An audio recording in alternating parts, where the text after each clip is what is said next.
Mesdames et messieurs, bonjour. Je suis en fait tout à fait ravi de vous retrouver dans cette nouvelle édition dans votre émission semi-hebdomadaire. L'Égypte a lu votre fenêtre sur le monde égyptien, votre fenêtre sur les derniers événements qui ont émaillé la scène égyptienne durant les derniers jours, dans plusieurs domaines, partant par le domaine politique, passant par le domaine économique jusqu'au domaine du tourisme. Donc justement dans cette nouvelle tournée dans le monde égyptien, nous allons commencer comme d'habitude par les activités présidentielles avec plus de précision. On trouve que notre chef d'État, M.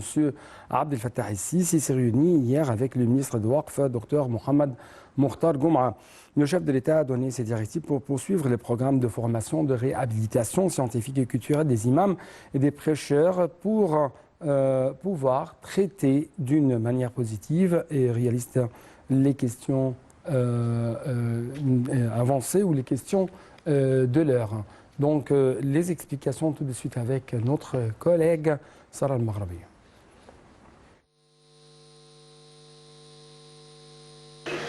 Le président Abdel Fattah el-Sisi a enjoint au gouvernement de poursuivre les efforts d'amélioration des conditions des imams et des prêcheurs au cours d'une réunion avec les ministres et les responsables concernés.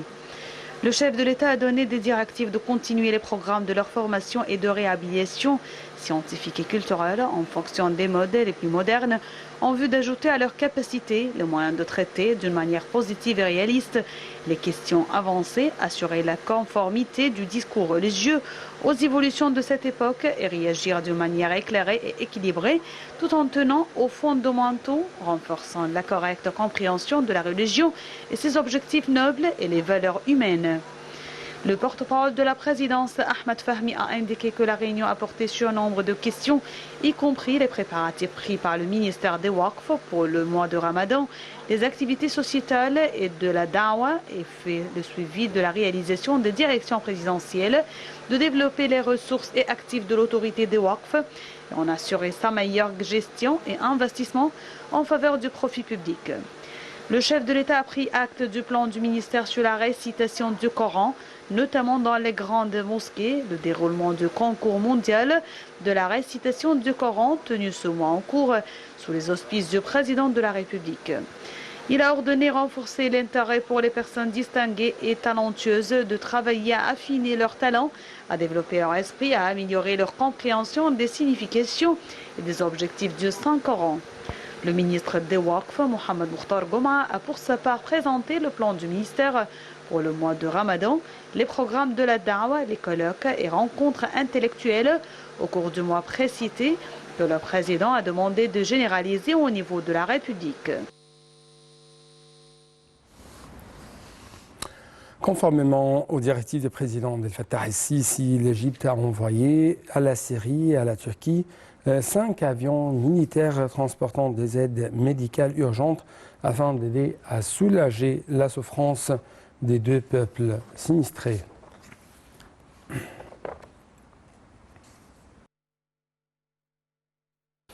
A rappeler que le président égyptien Abdel Fattah el-Sisi a présenté ses condoléances au président turc Recep Tayyip Erdogan pour les victimes de séismes dévastateurs.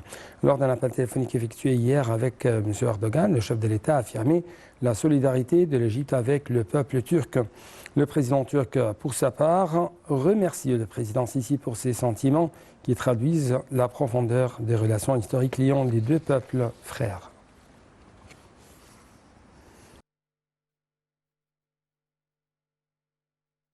D'autre part, le président égyptien Abdel Fattah el-Sisi a présenté ses condoléances par téléphone à son homologue syrien Bachar al-Assad pour les victimes du séisme dévastateur survenu lundi.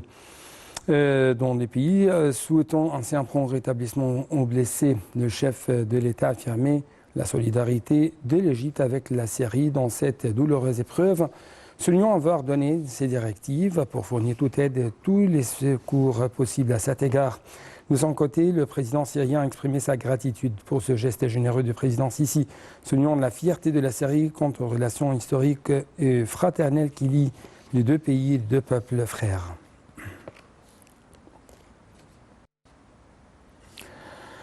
La cellule des crises du secteur consulaire du ministère égyptien des Affaires étrangères suit la situation des Égyptiens en Turquie et en Syrie à la suite du tremblement de terre dévastateur survenu à l'aube de lundi.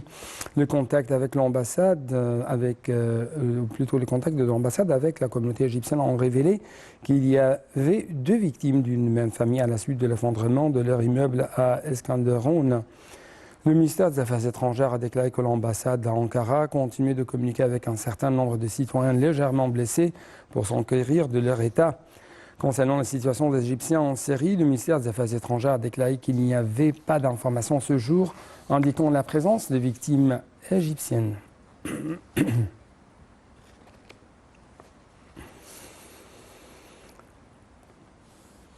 D'autre part, le ministre égyptien des Affaires étrangères, Sameh Choukri, s'est entretenu par téléphone avec son homologue turc, Mevlut Cavusoglu, pour présenter ses condoléances au gouvernement, au peuple turc pour les victimes du tremblement de terre auquel la Turquie a été exposée.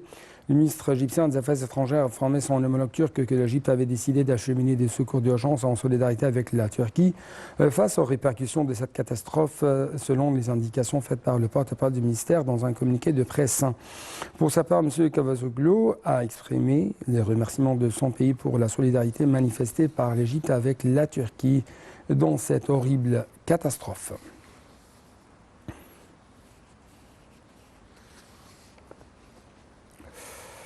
Pareillement, le ministre égyptien des Affaires étrangères, Sameh Choukri, a effectué un appel téléphonique avec son homologue syrien, Faisal Al-Mekdad, au cours duquel il a exprimé ses condoléances aux victimes du tremblement de terre qui a frappé la Syrie.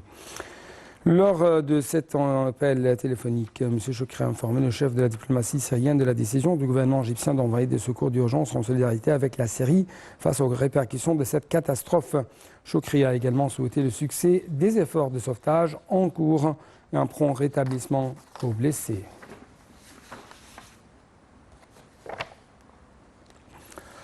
Sur le plan national, le président égyptien Abdel Fattah el-Sisi et son épouse ont reçu lundi matin en Caire, au palais de l'Étardel, le président croate Zoran Milanović et son épouse. Une cérémonie d'accueil officielle a été préservée au couple présidentiel croate. Le président Milanović a affirmé les efforts de son pays pour renforcer la coopération avec l'Égypte dans le domaine touristique et militaire. Monsieur le président Abdel Fattah el-Sisi a de même affirmé que la première visite en Égypte de son homologue croate Zoran Milanović contribuerait à promouvoir les relations bilatérales pour les porter à un niveau plus large, mais aussi plus distingué. Au cours d'une conférence de presse conjointe avec le président croate au palais présidentiel d'Al-Ittihadiyya, le président Abdel Fattah el-Sisi a rappelé les relations historiques entre les deux pays qui ont vu l'accueil par l'Égypte d'environ 30 000 réfugiés croates pendant la Seconde Guerre mondiale. Il a également souligné l'importance de faire progresser la coopération économique et d'augmenter le volume des échanges commerciaux avec la Croatie, estimant que celui-ci n'était pas actuellement proportionné au niveau des relations politiques distinguées entre les deux parties. Et Sisi a par ailleurs affirmé la pleine solidarité de l'Égypte avec les peuples syriens et turcs et la disposition de l'Égypte à leur fournir de l'assistance pour faire face aux effets du tremblement de terre dévastateur qui a frappé la région de la Méditerranée orientale. Le président a exprimé lors de la conférence de presse conjointe avec son homologue croate ses sincères condoléances au peuple de la Syrie et de la Turquie et aux familles des victimes du tremblement de terre. Le président Milanović a déclaré lors de la conférence de presse à l'issue de leur entretien au palais d'Al-Ittihadiyya que le tourisme est l'un des domaines les plus importants dans lesquels son pays cherche à coopérer avec l'Égypte, vu que la Croatie a investi dans ce secteur et se considère comme un grand pays dans ce domaine. Il a souligné son souci de transférer l'expérience de son pays à l'Égypte en matière de tourisme. Le président croate a en outre souligné la nécessité de préserver l'environnement et le mode de vie de la population afin de promouvoir le tourisme. Le Premier ministre Dr Moussa Madbouli s'est entretenu également avec la présidente du Parlement azéri, la délégation d'un compagnon Monsieur le Premier ministre a affirmé que l'Égypte était soucieuse de raffermir ses rapports avec Bakou depuis l'établissement de relations diplomatiques avec, ou plutôt après l'indépendance de l'Azerbaïdjan. Madouli a souligné les relations étroites reliant l'Égypte et l'Azerbaïdjan, tout en affirmant que ces rapports sont axés sur la coopération, l'entente mutuelle et la coordination vis-à-vis des diverses questions d'intérêt commun sur les instances internationales. Le Premier ministre a également mis en relief la visite historique que le président Abdel Fattah al-Sisi avait effectuée à Bakou, laquelle a confirmé le souci de deux parties de consolider la coopération bilatérale tous azimuts et de les promouvoir à des horizons qui puissent répondre aux aspirations des deux peuples et qui sont équivalents aux capacités et au potentiel des deux pays.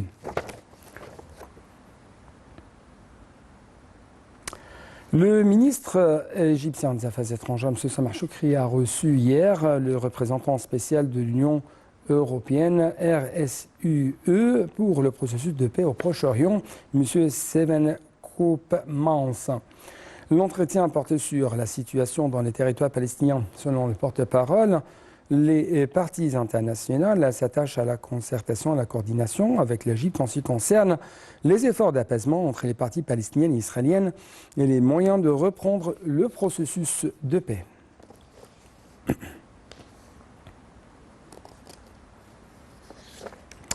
D'autre part, Monsieur le ministre égyptien des Affaires étrangères a reçu hier au siège du ministère les ambassadeurs des pays d'Amérique latine en Caire, dans le cadre d'une initiative visant à renforcer les relations de coopération historique entre l'Égypte et les pays d'Amérique latine. Au cours de la rencontre à laquelle ont participé 15 ambassadeurs, le ministre des Affaires étrangères a souligné que les défis internationaux actuels exigent le renforcement de la solidarité et de la coopération entre les pays unis par des liens historiques. Le ministre égyptien des Affaires étrangères a de même affirmé la profonde appréciation de l'Égypte pour les relations d'amitié et de coopération qu'elle entretient avec les pays d'Amérique latine et la coordination existante est distinguée au sein des forums multilatéraux et internationaux.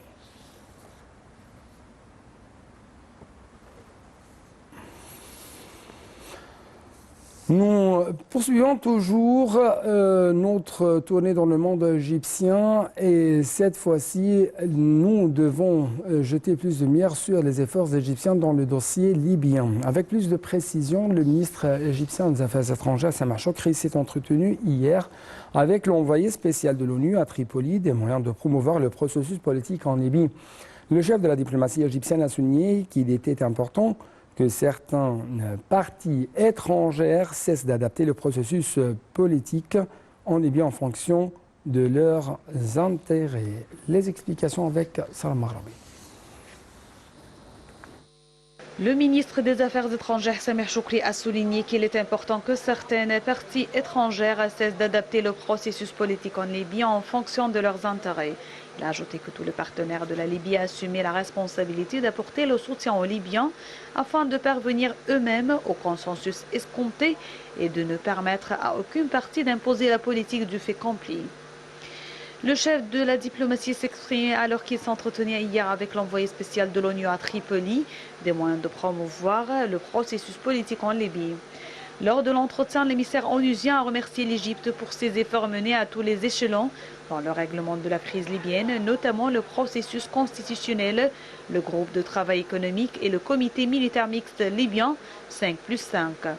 Le Caire a abrité les travaux du comité militaire mixte libyen 5+5 pour examiner la question de l'évacuation de tous les mercenaires et les forces étrangères de la Libye. Ceci en présence de l'envoyé spécial de l'ONU en Libye. Cette réunion intervient à quelques semaines de la tenue des élections générales en Libye avec une élection présidentielle prévue le 24 décembre et des législatives un mois plus tard. Conformément à la feuille de route des Nations Unies, le comité militaire mixte libyen 5+5 a examiné lors de sa réunion au Caire les moyens susceptibles de mettre fin à la présence des forces étrangères et des mercenaires en Libye. Les voies à même de trouver un règlement politique à la crise libyenne ont aussi été au menu des discussions. De son côté, le représentant onusien en Libye a remercié l'Égypte pour abriter les réunions du comité tout en appréciant les efforts de l'Égypte visant à restaurer la paix en Libye. La démarche sécuritaire est un pilier pour frayer la voie à un environnement politique et économique favorable, ont-ils précisé. Il a par ailleurs espéré que les commissions de coordination seront opérationnelles suite à cette réunion. Le responsable a également affirmé le soutien total de l'Égypte et de la communauté internationale au comité militaire qui vise à unifier l'institution militaire libyenne. Dans le domaine économique, le ministre égyptien des Finances, Dr Mohamed Noaït, a déclaré que le gouvernement continuait à automatiser les services économiques en œuvrant en permanence pour implanter la technologie de pointe en matière de gouvernance de l'activité économique. S'est exprimant à la conférence internationale de la Fédération des comptables arabes, M. Moaït a expliqué que cela concernait l'importation des produits, des marchandises et des intrants, le système de pré-dédouanement ACI et la mise en vente des produits sur le marché local. Selon lui, le système fisco-douanier électronique contribuait à suivre les exportations et les importations grâce à la plateforme automatisée unifiée NAFESA et les opérations commerciales entre les entreprises, ce qui aide à maximiser les efforts d'intégration de l'économie informelle et à augmenter les recettes publiques et à permettre à l'État d'atteindre les objectifs de développement, d'améliorer la vie des citoyens. Les crises mondiales successives, de la pandémie du coronavirus à la guerre en Europe, ont prouvé l'exactitude de la vision égyptienne concernant la transition vers l'économie numérique, qui représente un pilier pour atteindre une croissance élevée et durable basée sur la stimulation de l'investissement et le renforcement des activités de production et d'exportation, selon le ministre des Finances. Quant au ministre égyptien du Commerce et de l'Industrie, Ahmed Samir, il a loué les efforts importants déployés par les conseils d'exportation dans la réalisation d'un bon taux de croissance en 2022, malgré les crises économiques mondiales, indiquant le souci du ministère de consolider et d'implanter l'industrie locale de manière à répondre aux besoins de production industrielle sur le marché local, à réduire la facture d'importation. Le ministre s'est entretenu avec les présidents du conseil d'exportation au sujet de leur plan d'action visant à développer les exportations égyptiennes ainsi que des propositions faites pour surmonter les défis majeurs que relèvent les exportateurs.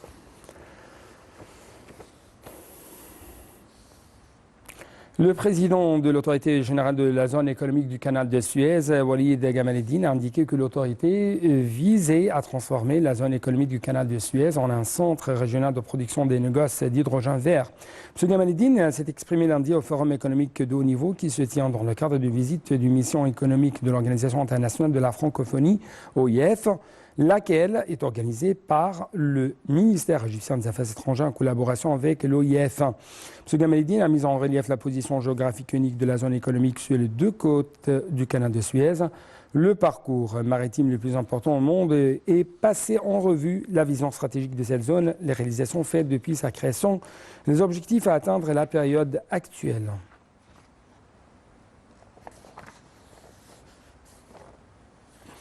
Dans le domaine touristique, dans le domaine quand même des monuments, la découverte s'enchaîne. C'est toujours à Saqqara que les trésors engloutis ne cessent de faire des surprises au monde entier. Il y a quelques jours, Dr Zaha Hawass, l'illustre égyptologue et ancien ministre du Tourisme et des Antiquités, a annoncé la découverte d'une exceptionnelle nécropole dans la zone du Ghesr al-Medir à Saqqara, des puits, des momies, des allumettes et des statues.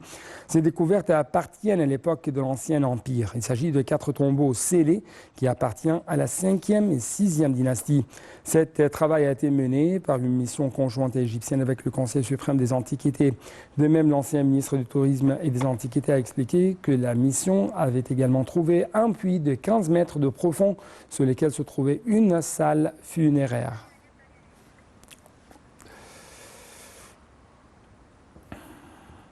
Fin donc de cette édition. Merci beaucoup et à la prochaine.